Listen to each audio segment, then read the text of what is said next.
Good morning. My name is Sergeant Jeremy Lenning. I'm the Public Information Officer with the Erie County Sheriff's Office. Today we'll be discussing in the press conference the incident that occurred on Tuesday, December 5th on the 190 near Niagara Street.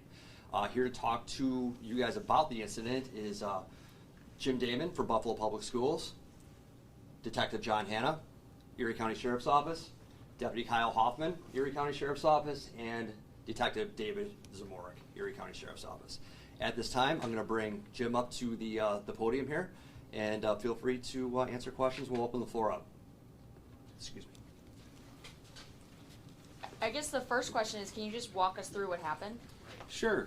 I'm a science teacher in Buffalo Public Schools. I was on my way to Buffalo State for a training, and I noticed a car driving erratically on the 198, and her mirror clipped the engine of my car. So I initially followed her in frustration and anger that she didn't pull over, and I quickly realized that she was driving erratically, couldn't stay in one lane, and I followed her onto the 190, and at that time when she merged into traffic, I tried to sort of block her car from the traffic behind because she was crossing all the lanes and had struck the barrier on both sides. I called 911. I was telling them the location where her vehicle was so that they could respond and try to assist. And eventually when her car came to a stop kind of across from LaSalle Park on the 190, she came against the Jersey barrier in the center median. I put my car in park in front of hers and jumped out. I was worried because her car was still in drive that she might start driving again into me, so I kind of ran out into traffic to get around. Thankfully her window was open because the doors were locked. I was able to reach in, put her car in neutral, and at that time I thought she had just passed out. I was trying to wake her. She had a badge with her name, and I was trying to use that personal effect to try to wake her up and assess what was happening and what kind of medical emergency she was going through. So I've been trained in CPR and first aid because I've been a coach previously in Buffalo Public Schools as a varsity coach, and so I tried to feel for a pulse, and I joked with my students. I felt her both wrists, I felt her neck, and I was on the phone with 911 at the time, and they suggested trying to feel where her Adam's apple would be.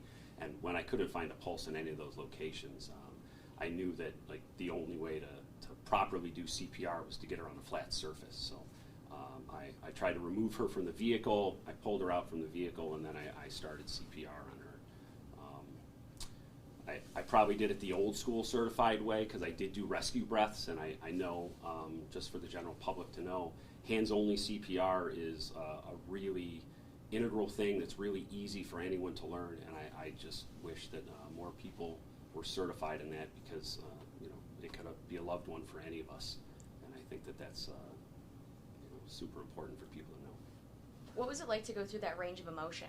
Because you were angry, then you kind of got in front of her, you followed her. That's a long distance, first of all. News 4 is not far from Buffalo State. So, I mean, what was it like to go through that range in that kind of distance and time? Being behind her, it did. I went from frustration to concern.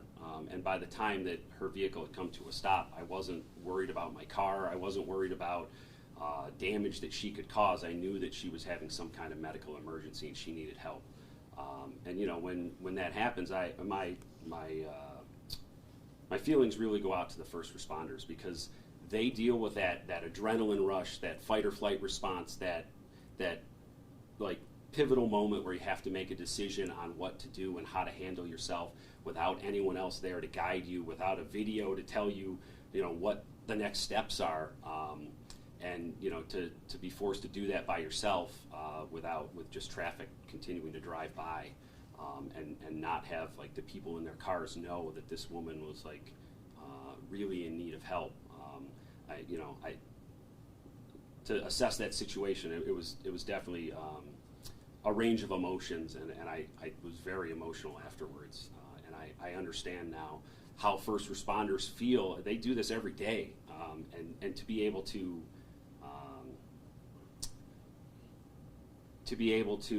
just go back to the next call and to be able to handle everyone with that same level of respect and dignity, like I said, it takes a real hero to do that. And these guys really did a tremendous job when they showed up to assist. Do you consider yourself a hero? No, I'm just a regular guy. I'm just a teacher. I'm just trying to do what anyone would do for my loved ones, I would hope. Mr. Dimon, it was like kind of like a right time at the right place, you know. After everything was done, did you ever process like, you know, that what if I wasn't there, that did the call, if it helped her out? You know, have you ever thought about that outcome, how it could have been differently or anything like that? I mean, I have, and you know, for the last 2 days I've been playing it over in my head. What if her window wasn't down and I was forced with the decision to break her window? What would I have done? What would have happened if no one was to see her swerving and they just, you know, assumed, I don't know, she had someone assumed she was injured in an accident and was afraid to move her. And I saw her car hit the barrier at a very low speed, so I knew that it was safe to pull her out without risking like a spinal cord injury or something like that. And it goes over and over in my head that there was a reason that I was there that day. Have you been in contact with the woman ever since? No, I haven't. I haven't heard any updates on her condition, but you know, my heart really goes out to her family because you know, I think to be without your loved one on a holiday this time of year is you know, it's got to be really hard. The 190 at 5 o'clock in the afternoon is 4 lanes of craziness. Did you kind of push that out of the way? Were you, that could have been potentially very deadly. Yeah, and I mean, sadly, I have a brand new car, which is why I was initially so frustrated. But my car was out even further than her vehicle into the lane of traffic, and her car was blocking the left-hand lane, and my car was in front of hers. So when I pulled her out of the vehicle, you know, there was nothing to stop traffic between traffic and her vehicle from striking us, except that the people that were behind us had noticed what was happening and I think saw me pull her out. But you know, that part was kind of a blur. I wasn't really paying attention to traffic or anything. I was looking for sirens or lights and just trying to do my best to keep her going until the pros showed up. And like I said, I'm sure my CPR technique could use some refreshing, even though I'm still certified and it is new. Because, you know, like watching the first responders go to work and their technique, you know, you could tell that they're really trained, and I think they did a fantastic job. Where did you render CPR? Was it on the side of the road? Like, where did you pulled her out and then where? Yeah, we were like right on the shoulder of the 190, just, I mean, in the left-hand lane. Wow. Yeah. So being in the education system, what are you going to take from this experience and give to your students and the school after?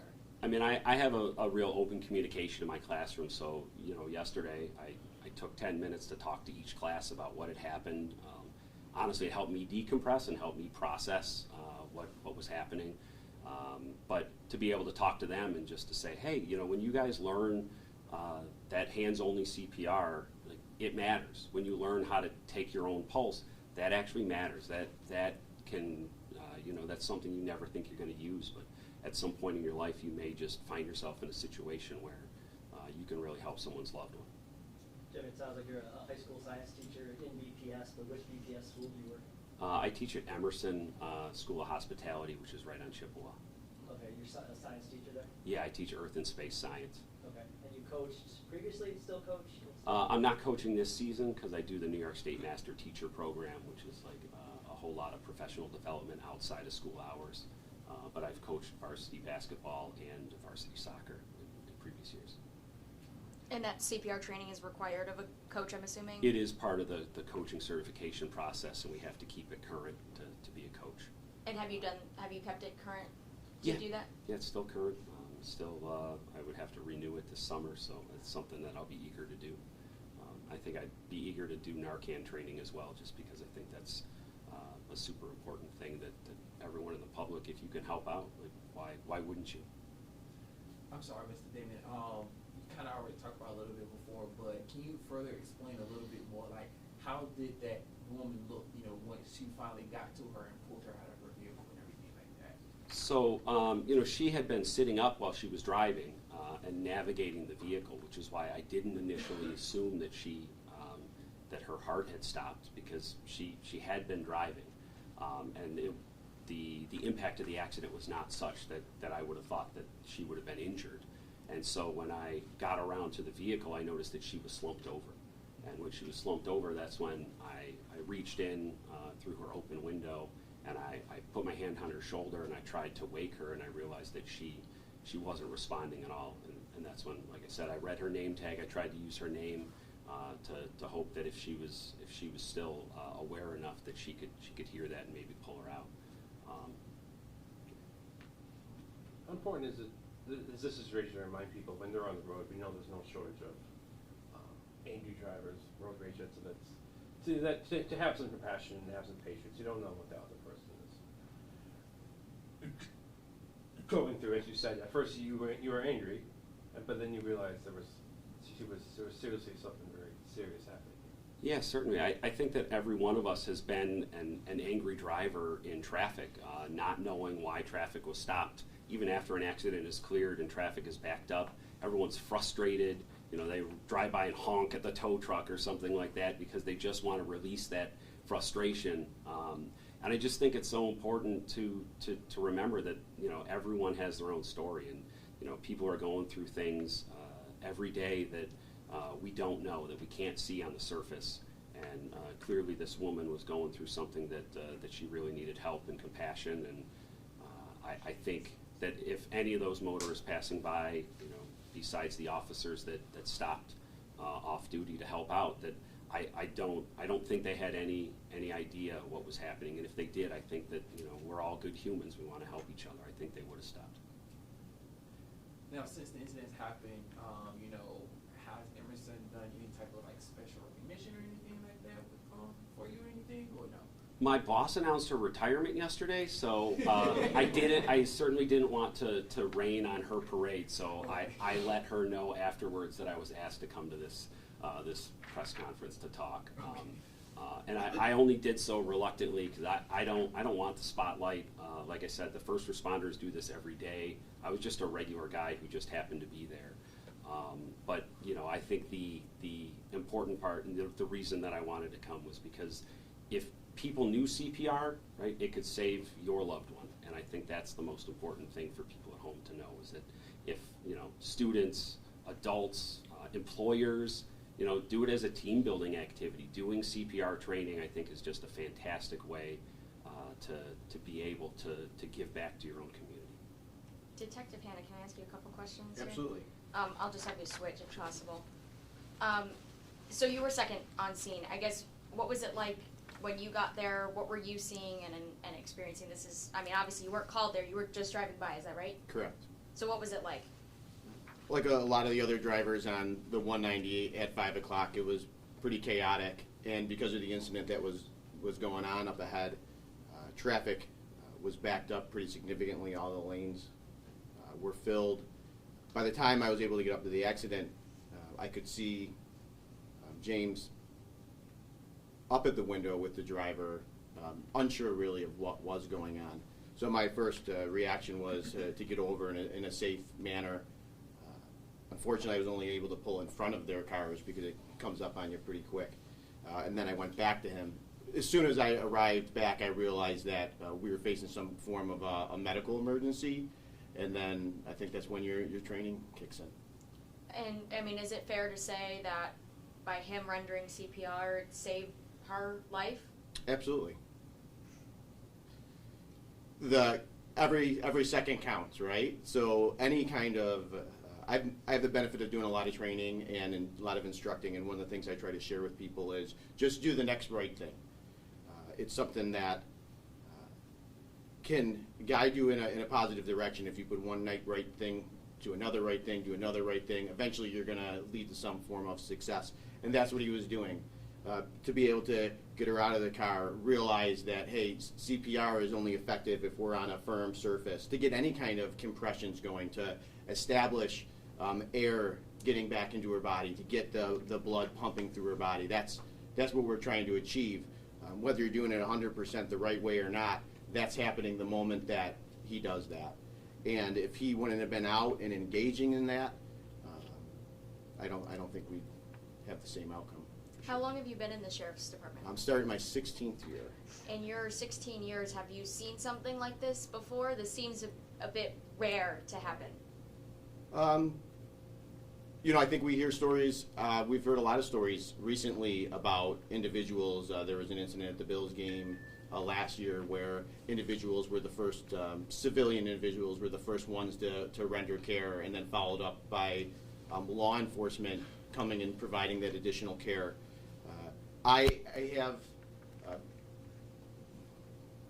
just thinking over my career, as far as like being on the through like that, probably not, but just a couple of weeks ago we had someone struck at the Bills game, and civilians were the first ones on the scene in that incident. Before I got there, they had already established stabilizing her head and doing an evaluation. So I think we see regular people being thrust into those situations pretty regularly.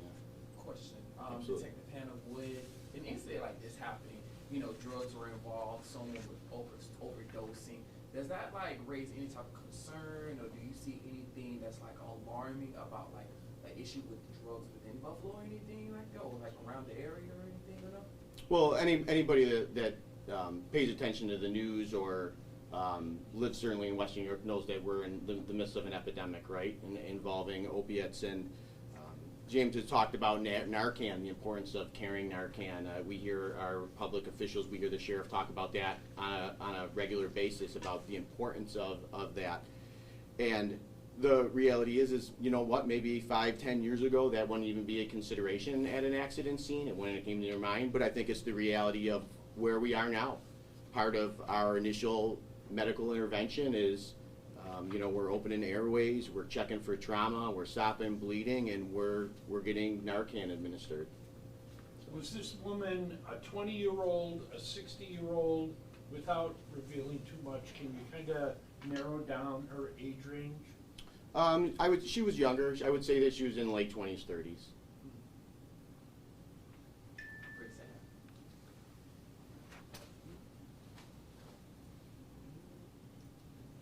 Any deputy detective that you want to add in on what you saw when you responded? Anything that we missed that you think is important to know? I'll just have you step to the mic. Sure. I think you guys covered most of it. I think really the important thing to recognize are Jim's actions and his response to the situation. And I think he should be commended more so than us, right? I mean, this is what we do every day. This is our job. This is what we have training for. We signed up for this. An everyday citizen driving by doesn't necessarily do that. And I think we see more and more these days the inclination for persons in a scenario, they want to pull their phone out and they want to start videotaping as opposed to intervening in some type of positive manner. So I think the swift actions of Jim here really are what saved the day. What would you say to people, because obviously this story, pulling over on the left shoulder, that's a narrow shoulder on any highway, it's not the right shoulder. So how would you encourage people to, not just film on their phone, but to do what he did in a safe manner, because that's also important too. You don't want to cause another accident by trying to be, play hero or anything. Not that he was playing hero, but sure, absolutely. And I think it's always about making sure that you're going to be safe, right? And that's one of the first things that we make sure in law enforcement. Whenever we respond, we want to make sure that we're safe, because if we're not safe and we become injured, then we're complicating the situation as opposed to resolving the situation.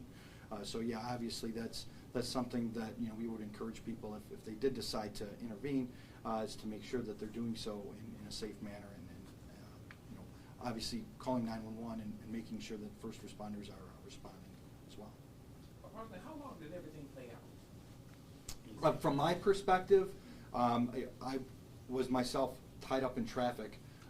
There was a state trooper unit that was trying to navigate through traffic with lights and sirens on his way to the scene.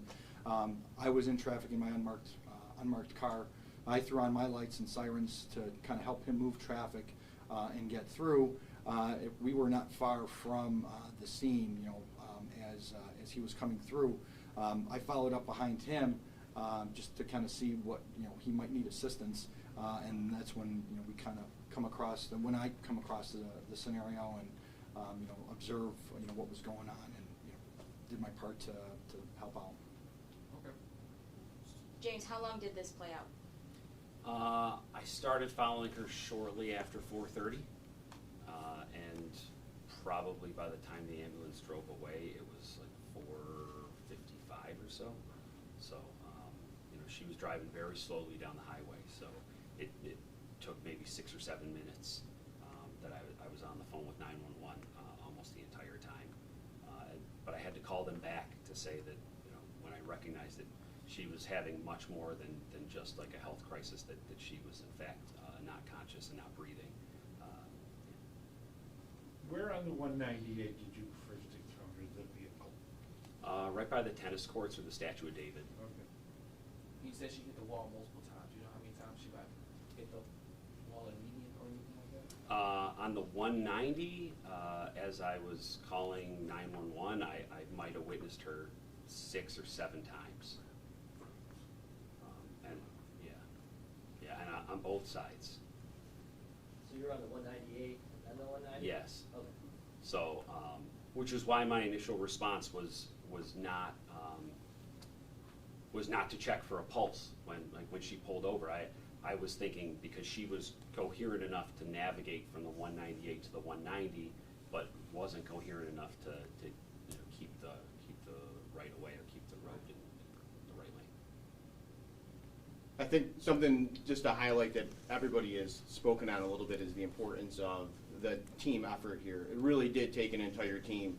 It's not only Jim and the actions that he took, but he's on the phone with a dispatcher that's trying to walk through the steps of CPR, taking that call, getting other emergency services there. The state police are trying to navigate the accident as well so that they can divert traffic.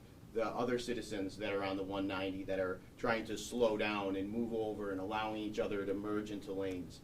Buffalo Fire Department that's trying to come up the other side of the 190 now has to navigate this busy roadway over the top of a barrier to continue care.